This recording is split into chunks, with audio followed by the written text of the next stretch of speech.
Alright, I'm fishing real slow here today.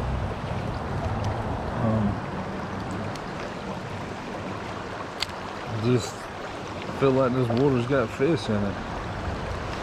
Trying to cover it with the fine-tooth comb, there's a lot of places to cast. There's a lot of places that look like they'd hold a fish.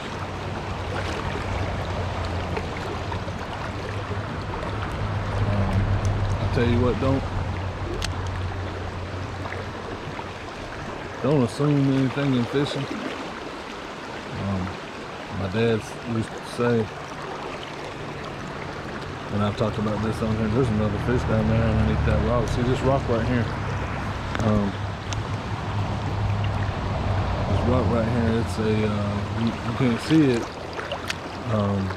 but it's like an undercut cave underneath it.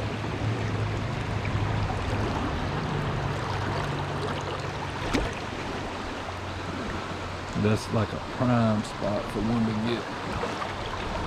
I got hung up in there. There was another fish there. I need to get him. I need to get this out of there. I need to get it over there a little bit closer. I'm running 2 split shots is probably why I got hung there. I'm gonna get it right to the edge of that.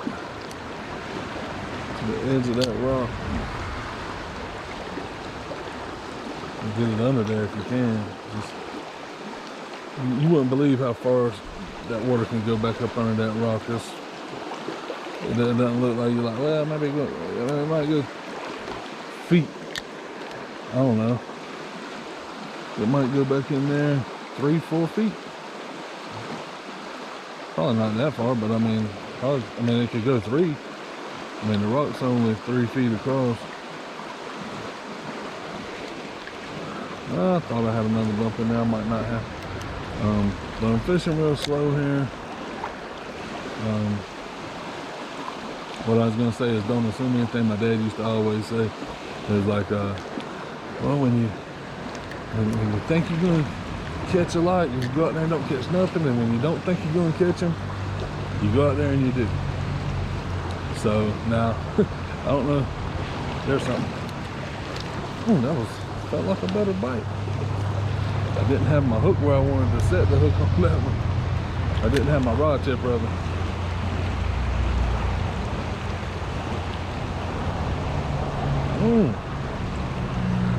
Felt like a good fish, but he didn't really eat my worm.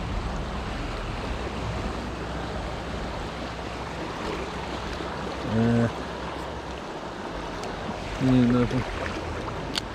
I couldn't get my rod to where I wanted to set the hook. How I like to set the hook. I like to set it going back like that. But what I was saying about assuming stuff, I come out here today. I can't believe I did this. I really can't believe I'm fixing to tell y'all this. It's unbelievable, I'm telling you. So I come out here today and I'm like, I put worms in my worm box at home before I even left home. And I saw that there was, I'm gonna assume there was about 18 worms. I didn't count them, but I had worms packed up and they came in a dozen things, but I put them in cups. And put like 1.5 cups in each cup that I was putting them in the worm bedding. So when I dumped out this big cup that I had made up with 18 of them in it, I was like, oh, there's more than a dozen. I guess I had forgotten temporarily that I had put 18 worms in each container, or roughly that. And I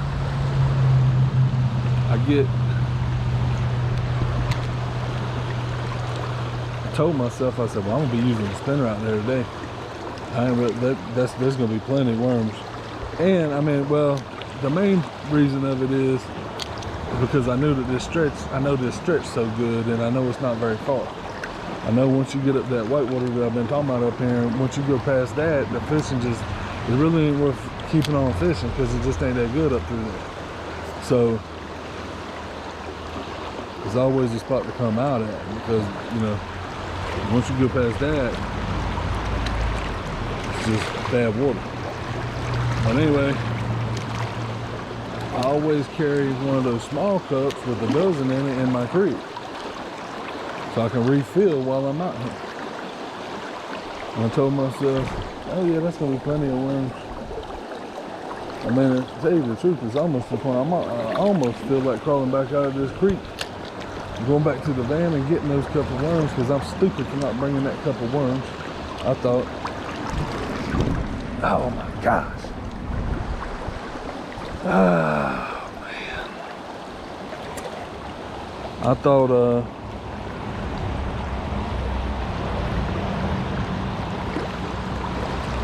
I was gonna be using the spinner a lot, and it's not because I don't want to, but it's just this ain't spinner water. Simple.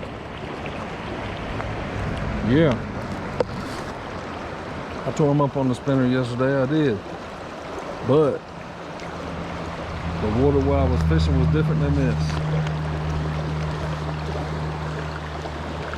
So taking that into account,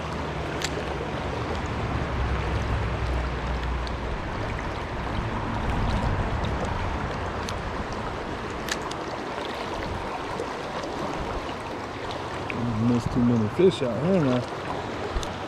There's 2 or 3 I done missed.